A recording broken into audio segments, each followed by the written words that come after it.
Welcome to my class students. We are doing story of my life and this is chapter 3 और अभी हम summary कर रहे हैं. This is chapter 3 session 1.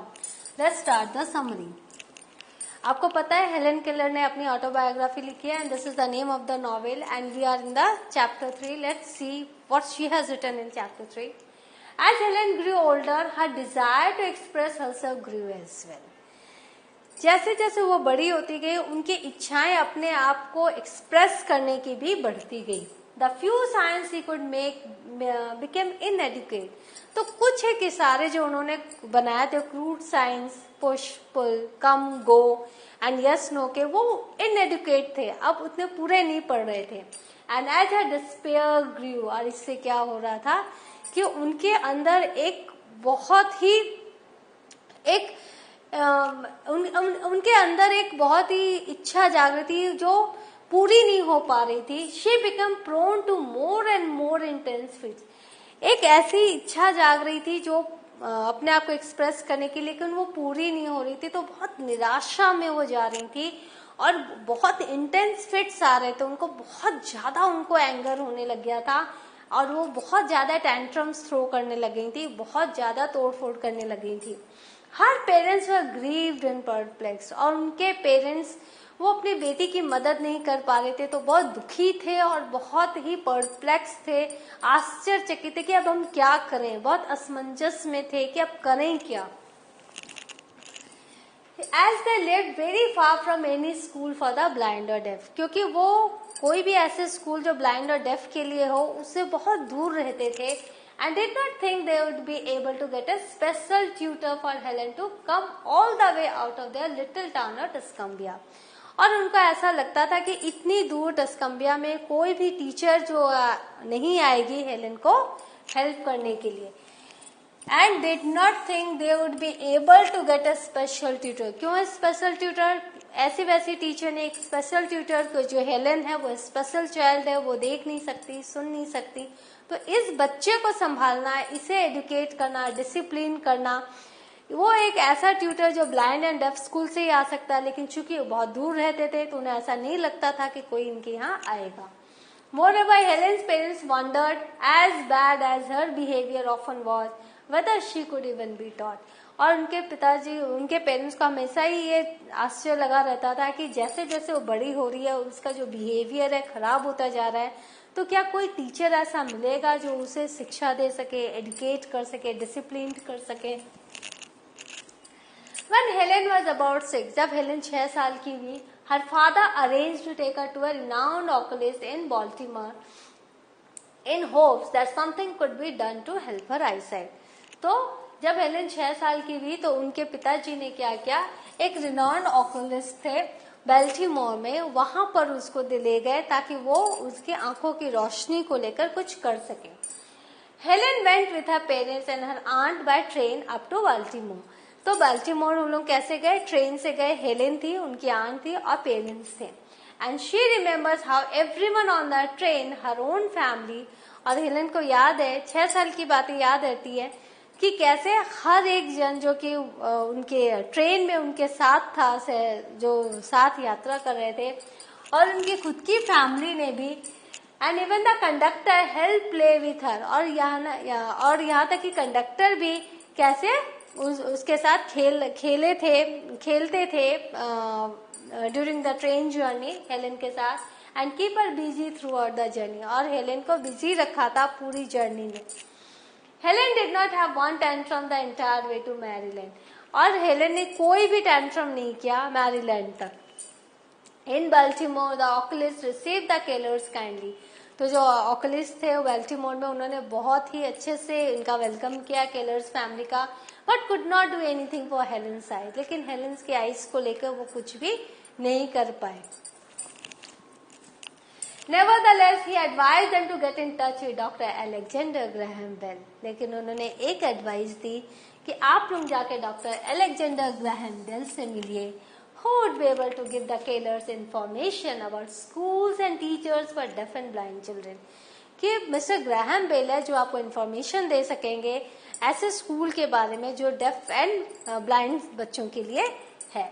The Kellers then went immediately to Washington. तो Baltimore से सीधा immediately वो वॉशिंगटन गए to visit doctor Bell, doctor Bell से मिलने के लिए, who was kind and loving toward Helen. Helen सिर्फ 6 साल की थी और वो बहुत ही, उन्होंने बड़ी दयालुता से और बड़े प्यार से वो हेलेन से मिले।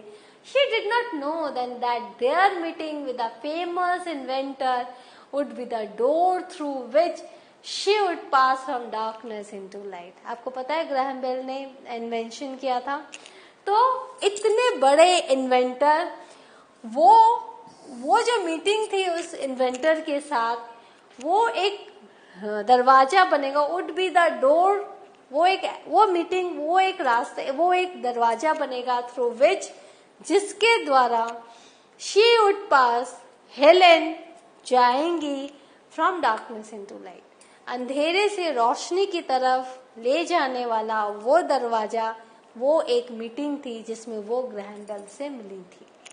So she did not know, उस समय पता नहीं चला था कि ये मीटिंग इतनी इम्पोर्टेंट है और ये मीटिंग हेलेन को अंधेरों की दुनिया से, अंधेरी दुनिया से निकल के उजाले की तरफ लेकर जाएगी। Dr. Bell told the Kellers to write to the director of the Perkins Institution for the Blind in Boston। तो मिस्टर बेल ने क्या कहा कि आप एक चिट्ठी लिखो, किसको? Director of the Perkins institution for the blind, जो कि बॉस्टन में है, mister एनागनास, and ask if a teacher would come to Alabama to begin Helen's education। तो ये है मिस्टर एनागनास, जिनको चिट्ठी लिखने कहा गया था बेल के द्वारा, ताकि वो एक टीचर भेज सके अलाबामा में हेलेन के लिए, to begin Helen's education. Helen's father did so at once. Helen's के पिताजी ने तुरंत एक चिट्ठी लिखी, एंड विद इन वीक्स, और कुछ ही हफ्तों में, a letter from Mr Anagnos came back, एक चिट्ठी आई, रिप्लाई आया उत्तर का, a teacher had been found, एक टीचर मिल गई है जो आपकी बेटी को घर में आकर एजुकेट करेंगी। द फॉलोइंग मार्च, उसी साल मार्च में, मिस सलीवन अराइव्ड इन टस्कम्बिया। कौन आया? मिस सलीवन। अपने जब हेलेन की जो भी 6 साल की उम्र से मिस सलीवन उनके साथ थी, और उन्होंने हेलेन को सब कुछ सिखाया, उन्होंने हेलेन को बाहर की दुनिया दिखाई वर्ड्स के थ्रू, उनकी एजुकेशन टेक्निक इतनी अच्छी थी। Helen writes that she herself came up out of Egypt and stood before Sinai। तो ये एक जो है ये एक उदाहरण है, एल्यूड है, ये एल्यूजन है कि इजिप्ट में जो थे अपने क्रिश्चियंस जो थे इजिप्ट में, वो उनको परमात्मा के साथ साक्षात्कार हुआ जब वो सिनाई आए, और ऐसा लगा कि उनके स्पिरिट को, उनके सोल को परमात्मा ने टच किया, ब्लेस किया, एंड गेव इट साइट, और उनको इनर ज्ञान दिया, आंतरिक ज्ञान दिया, so that beheld many wonders, ताकि वो पूरी दुनिया को समझ सके और भगवान की माया को समझ सके, ईश्वर को समझ सके। तो एक एल्यूजन है।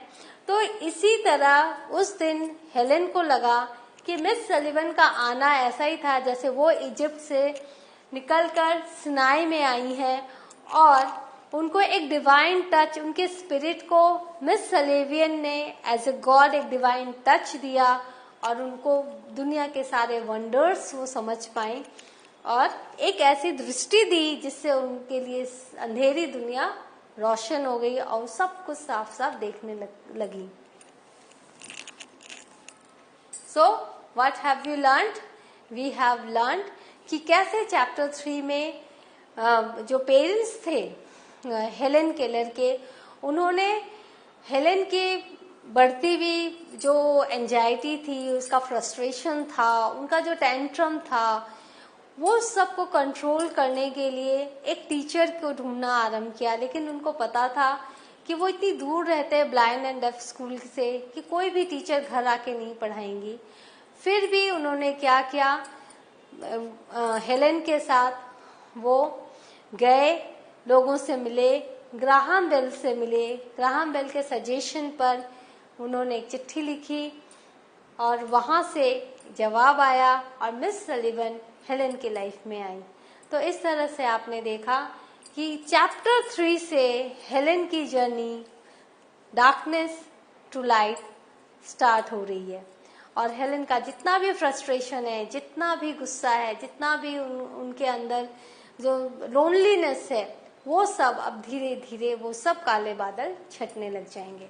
So in the next session we will do the question answer of this chapter. Till then, go through the chapter. This is very important chapter and you will get questions from this chapter because here there is a mention of Graham Bell, जो उन्होंने Helen की life में बहुत ज्यादा change वो लेकर आए, Graham Bell. So I will meet with you in the next session. Good bye.